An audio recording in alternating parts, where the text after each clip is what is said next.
Hello and welcome. Today I'm sharing with you Peter Thomas Roth's latest iteration of their Instant FirmX Eye Temporary Tightening Treatment. This went viral on TikTok, I'm going to say about 2 years ago. Craziest product demonstration video I've ever seen. So you see all these bags under my eyes? And it made its way on YouTube. I did a review of the original formula about a year ago. The new viral hack with the Peter Thomas Roth Instant Eye Fix. You need this much, and there is a trick to the application. And what we did is we compared it, because you guys gave me some great suggestions, putting it on over concealer. That was the trick. It's the Bye Bye Dark Spots and the Hourglass. I'm going to do one on one side and one on the other to make sure it's not the consistency of the concealer. This is a very thin serum concealer, and this is a thicker, more full coverage concealer. Then we're going to add this on top. That's the hack. I love the application with a little bit of the FirmX over the concealer. I never would have thought of that on my own. I tried messing around with it and all that white residue that you get, putting it on the eye first and then trying to get your concealer to go on over it is really challenging. Angie also recently shared her review of the new Peter Thomas Roth Eye Tight Treatment. Let's hear what she has to say. The Instant FirmX Temporary Eye Tightener, the new Easy Wear formula. Compare it to the original version. Angie also tried it on her mom in not only the crow's feet area, but other areas of the face.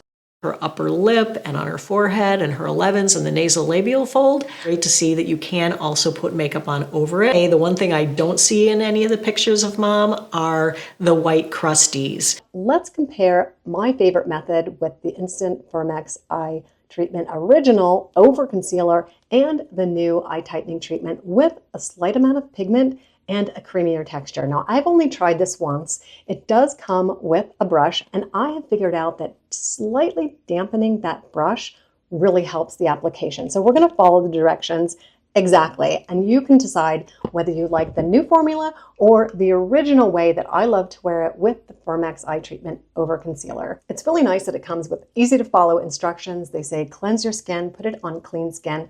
My skin is cleansed. I do have makeup on and concealer on this eye because that's the way I love to use the original formula, but we are going to use the makeup brush that comes with it. I'm going to use one side with the original formula and one side with the new formula. This is a clean brush that is slightly damp. I think after trying it once or twice that a slightly damp brush helps it go on a little bit better. I'm going to start with the new formula that has just a touch of color. Thought I would pop in a bit of creator humor here. At this point, you can see my camera starting to slip. I don't even notice it until it actually crashes, where I pick it back up and continue to film without a beat. Usually at this point, there would be a few choice curse words, but I just keep filming. What I've realized is this doesn't replace your concealer because it doesn't have quite enough pigment. So I will be putting a touch of concealer over it so that it matches my eye on the left. So let's get some of this on. It is a creamier formula than the original. And they say use a pea-sized amount, which I would say is about right for both eyes. We're only doing one side, and I just pat it in. They also want you to let it dry down for 3 to 7 minutes. I've learned that the sweet spot for this creamier formula is about 4 minutes, and you have to remain expressionless, which is really challenging for me. I hate to sit still.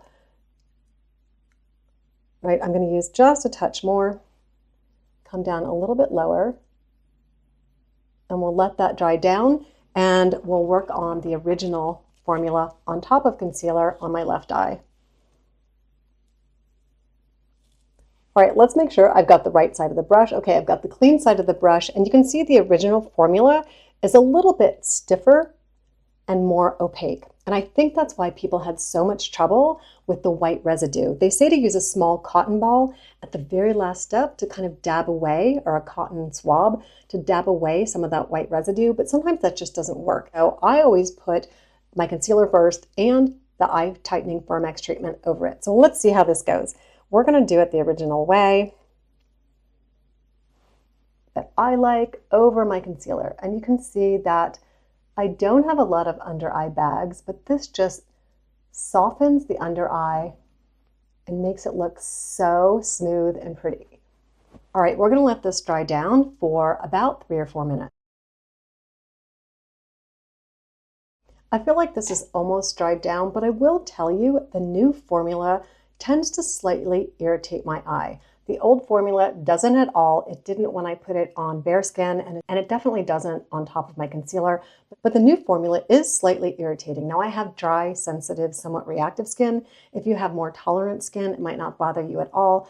But that is one drawback for me personally using the new formula. All right, these are both completely dried down. I'm going to put a touch of concealer. This is a serum concealer by TYPOLOGY. I always put my concealer on the back of my hand first, and I usually apply it with my finger, but I don't want to mess up the FirmX formula, so I'm going to apply it with my Kitten Paw brush by Angie Hot and Flashy and just stipple it in, because I don't want to disturb the formula as I apply this over. Take a quick look before I start making expressions to see which side you think looks smoother. The new formula with a touch of concealer over it, or the original formula on top of concealer. Now, of course, you could do the iteration of the new formula on top of concealer. I haven't done that yet, but if you have, leave me a comment down below and let me know how you're liking it. I went to Sephora to pick this up and it was completely out of stock, so people are definitely interested in this. Mine actually showed up in PR after I went on the hunt for it. Now let's take a closer look with me making expressions and see which side you think looks better. Now, I do not see any white residue from either application. They do say you can come in with a little cotton swab if you get some white residue, but the key is to use such a small amount that you don't need to come in with that because it just tends to disturb the product. And I always feel like I have to start over. All right, let's take a closer look with me kind of making some smiling expressions. Are you seeing any white residue?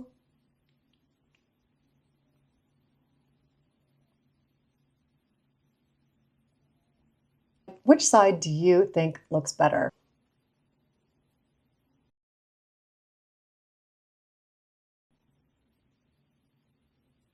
And if you've tried concealer over the new formula, let me know how you like it.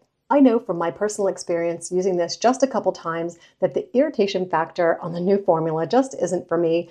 I'll be sticking with the old formula using concealer over the top. Let me know down in the comments if you have a new tweak on how to use this product. That's how I was able to perfect the way I use it, so I always appreciate your comments. And have you heard of hypes? They are a new YouTube feature on how you can support your smaller channel. So if you have a few hype points and you'd like to throw them my way, they sit right next to the thumbs up button. I would greatly appreciate that. And don't forget to subscribe. We are a wonderful group of women over 50 who love to try new skincare and minimalist makeup looks. Thanks very much for watching and wishing you all a fantastic day.